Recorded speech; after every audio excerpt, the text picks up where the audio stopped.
I wish I had started doing this sooner, because we have a question like when you enter our free Facebook group and our programs, where did you find us? And more people have found me and my podcast. Like, it's wild because podcast stats, like aren't great. So we have around 450,000 downloads this time, and I don't do much to promote it. It has been word of mouth, and people find me because I was somewhere else. That is the biggest thing. I saw you on this podcast. I heard you on this podcast. I got connected through someone else.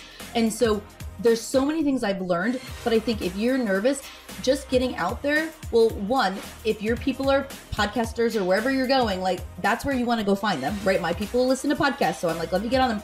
But I have become better at what I do because I have done it more.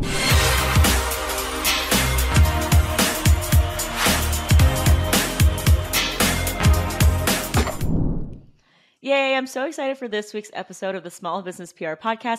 We're talking all things PR, podcasting, and how to make PR an actual system. I know that so many people struggle with this. I myself have as well. And that's why we have my personal friend, Kara Harvey here. So she is just a superwoman, really, to put it simply. She is a mom, she is a wife, she's a productivity coach, and she helps so many other busy women who's trying to juggle it all, make things so simple and streamlined. So welcome to the show. Oh, thank you for having me. This is going to be really fun. All things systems and productivity and the PR angle up my alley. Let's do it. You have so many of the traits I wish I had, because organization, time blocking, productivity, these are the things that, oh my God, if I had that, my business would be like 10x what it is right now. But you've taught me a lot. You've taught me a lot because, you've written a book called The 15-Minute Formula, and you teach this. But the reason why I wanted you to come onto our show is because you actually have a system of booking yourself onto over 46 podcasts per year, which is like free publicity. So can you tell us a little bit about that? Yeah. And I want to say that when people ask me, because I work with newer entrepreneurs, they're like, what's one thing you wish you had done? PR and visibility. I wish I had started that from the beginning, because, like paid ads are great. There's lead mags, there's all these things you could do. But if I had collaborated and done PR sooner, my business would have blown up, because that's exactly how my business blew up. I heard people saying, I heard you on this summit. I saw you on this podcast. I read this thing. You were in this bundle, like 100%. And when we were coming out with getting ready for the book, I knew that podcast guest interviews were going to be huge, because my audience is on podcasts, but we didn't want to make it another thing that got like slipped under the rug because we didn't have time for it. And so we decided we need to come up with a system. And so when I had someone on my team who helped manage it, but I created the system. I think as an entrepreneur, it's important. Like, you need to understand the system before you hand it off. So can you just back up a little bit and talk about why we should think about problems or challenges or goals in terms of systems, and not like this kind of, thing on our to-do list that is just, because I've definitely been there, right? Procrastination. How do you switch your mindset to just be like, I'm going to solve this, and the solution for doing anything is a system?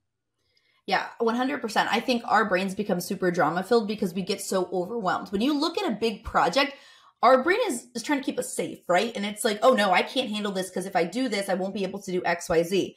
And one of the things I want people to realize is everything you do is a system. And if you can break it down into smaller chunks, you can convince your brain and yourself to get started. A lot of times getting started on something really just takes that first step. And that's why everything I do teach is in 15-minute chunks. And people laugh. They're like, there's no way you do it. I'm like, legit, in 15 minutes, I will put on a timer. I will scan through these things and I will move them. What are some of the other actionable steps that someone can take right now to start to basically put systems around everything in their life the way that you have, to allow you to do so much in 15 minutes?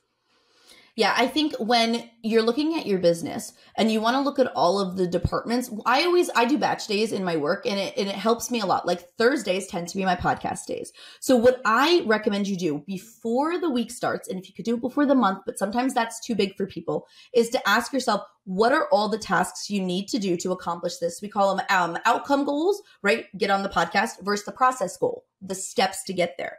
And when you go through and you look at it that way, you've got all these micro steps.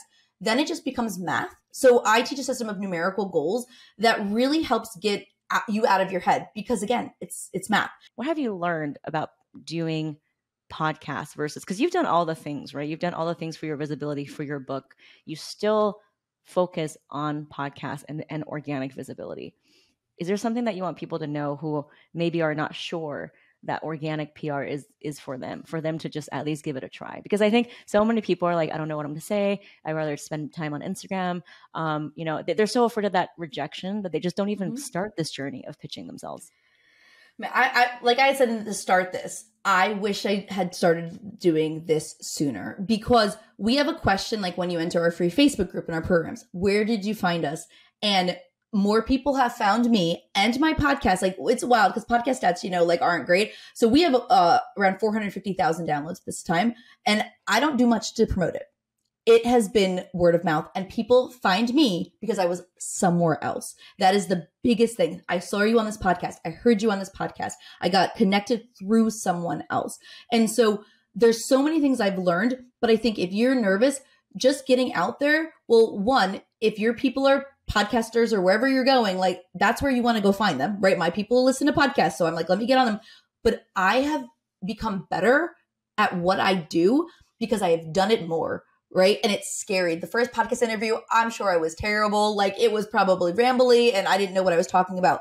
But the more I've done it, the more I grow confidence in my talents, in my expertise, in my abilities, the more I feel like I'm making a bigger impact, because I so many people get to listen to it. It's such a great way to impact people. And the more I just feel that I can get better at how I teach and what I teach, because everyone asks you like the same questions differently, and you get to question it and then take the interviews. I mean, we do this all the time. If an interview is like knock it out the park, sometimes I'm like, oh, Kara, that was great. I'll be like, let me re-air that. Work smarter, not harder on my show. Good for them, good for me. And then we always follow up, with thank yous. We continue to collaborate with people. It's just so great. I really recommend anyone who's scared or nervous, give it a sprint, give it a try. And you will start to see that it will be bringing people into your network for free, cost of your time for an interview. But honestly, I feel like I benefit more most of the time. You know what I mean? To be on someone's show. I mean, knowing how to advocate for yourself and tell your message, that is a absolute priceless skill. And that's what we're doing here. So how can people find you? Because there's so much wisdom that you dropped. I know people are going to want to know more. So how can people connect with you? Yeah, my podcast is called The Purpose Driven Mom Show, so you can come wherever you're podcasting. And then my book's called The 15-Minute Formula, so you can go to the 15minuteformula.com/free. I have a free workbook, even if you want to get the book or not, but it's also linked up to the book, Amazon, Barnes & Noble, all those places. Thank you.